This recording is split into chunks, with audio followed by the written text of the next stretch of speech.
Hello, this is the RM514SPC, which is a 20-inch rotary mower that's self-propelled, rear roller, and it's got 4 drive speeds, so really good mower. Quite a big mower here, as you can see, it's in this box. So what I'm going to do now is cut the top, take it out and show you how to assemble it so you can get it on the lawn and start mowing.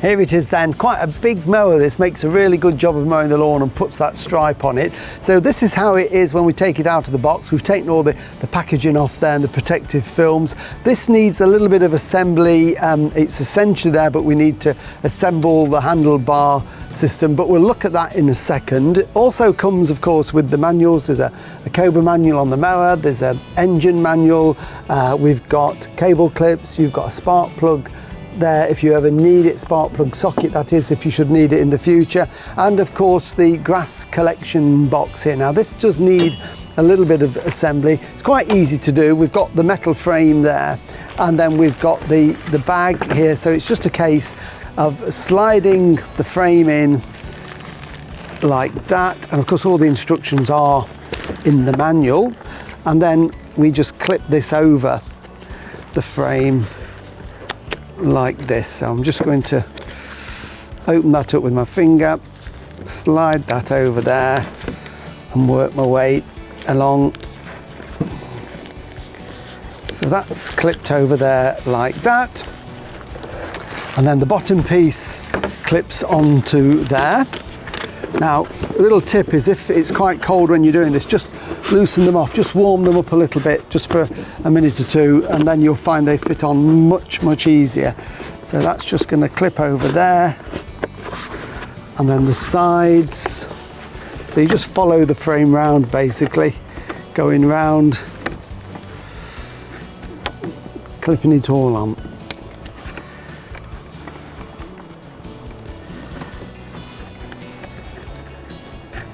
Takes a bit of fiddling around, but it goes on, fits in nice and snugly like that. And the other thing that we need to do is to take off these 2 plastic caps. These have been put on there to protect the mower when it's in transit, so that these pointy bits here don't cause any damage. So that's all clipped on. Just check it round like that, make sure that's on.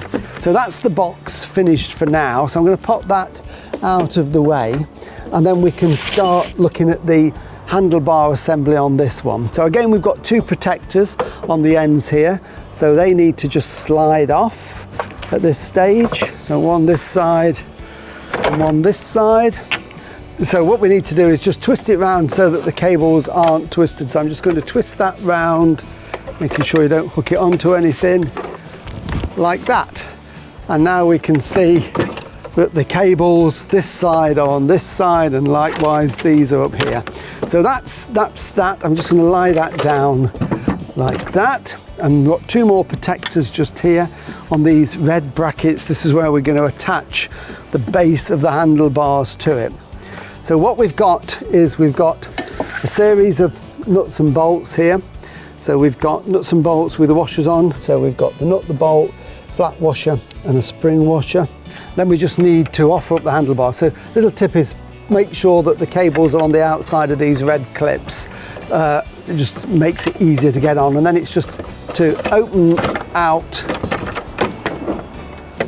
the frame like that. And we want the frame to sit on the outside of this red frame just here. Now you can just about manage this on your own, but if it is a bit awkward, so in fairness, if you have got somebody with you, that does make life that little bit easier. Then we want 2 of the bolts, and we're going to push the bolts through from this back edge, line it up like that, and then what I'm going to do is to pop on there just to hold it in place so it doesn't spring off. I'm going to put the flat washer on, followed by the little split washer,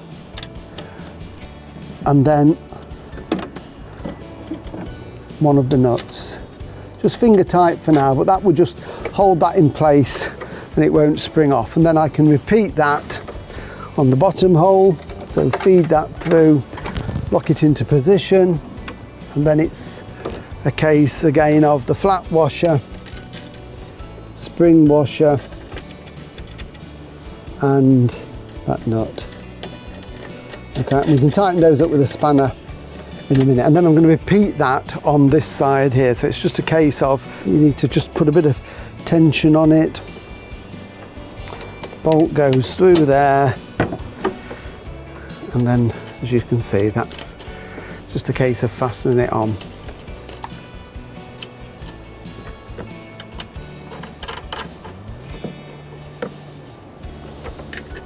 What we need is a 13mm spanner, and it is just then a case of tightening everything up so that it's not going to vibrate off. And that's the idea of the little split washer, of course.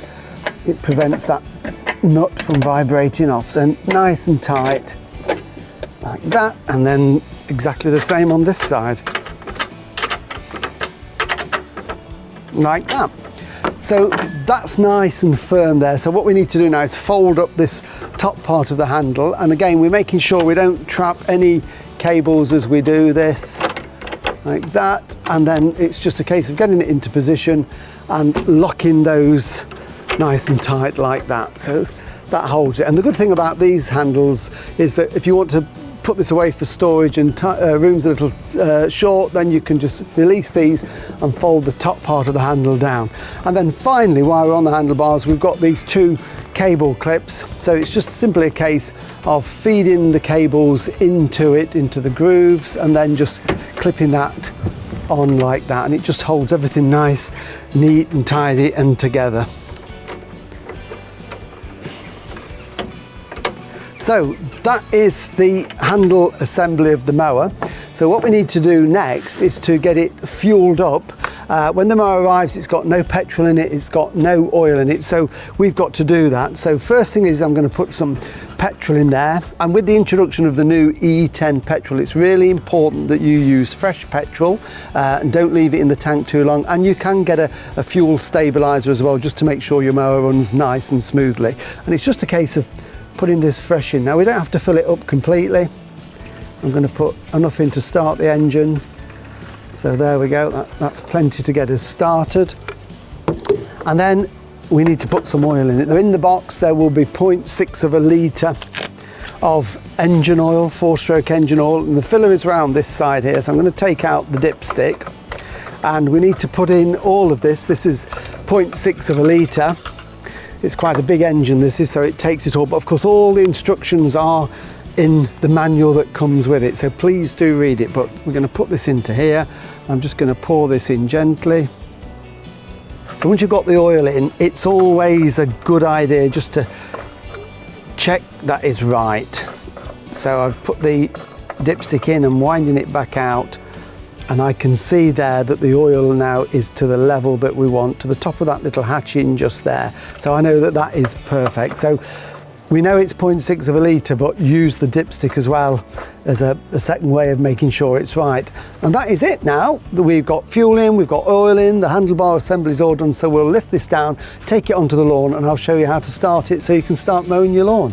First thing is I'm going to put on the grass box. It's a good big grass box on this, and all we do is simply lift the back flap and we just sit that onto the springs there. That holds it in place, and then the flap holds it nice and firmly. Raising the height of cut is this lever just here, and there are 6 positions, and when you buy it, it's always going to be in the low position. We don't want to start the mower like that. It will put strain on the engine and damage the grass. So to start it, we lift it into the maximum position, and then when we want to mow, when the engine's running, we can lower it down to the desired cut-in height. So we'll start with it in the up position to start the mower. The pull cord is here. Now what we can do is to pull that and put it on the little bracket on the handle, and to do that we need to pull in the red lever here, and then we can just gently pull that out, and it will hook around this little bracket there. So it means that when we start the mower in the future, we don't have to bend down, we can just do it from a standing position. So the control's very simple. We've got the red lever we pull in, we need that to start the mower. It won't start until you've got it pulled back, and that is also how we stop the engine and the blades, by releasing it. And when we are running the engine and we want to go forward, because this is a driven mower, it's power driven. We then push the black lever at the back in and it will go forward. It's got 4 speeds, this mower, so you can set it to the walking pace you want. If it's a big air, you can go fast, put it on 4. If you want to go slow, put it on 1, and you can change that while you're mowing as well. And then finally, this is the choke and the throttle there. So choke position to start it from cold. As soon as it fires up, we can knock it off and get the revs going so we can mow away. Just to be aware, there is a fuel tap, an inline fuel tap here. So that is in line with the pipe which tells us it's on. If you want to isolate the fuel for safety, then you can just turn it off like that. But remember, when you want to start the mower again, you need to put it in the on position. So we can now start it. We'll put the choke on, pull the red lever back, and away it goes. Now bearing in mind, this is the first time it's been started, so you might need to give it a couple of pulls, but let's give it a go.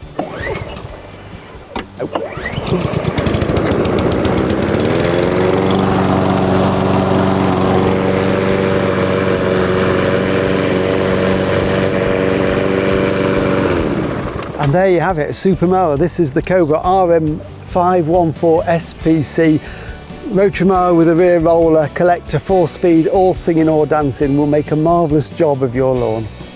Remember to register your Cobra online at www.cobragarden.co.uk. Always have your Cobra serviced regularly. Check the website for your nearest dealer.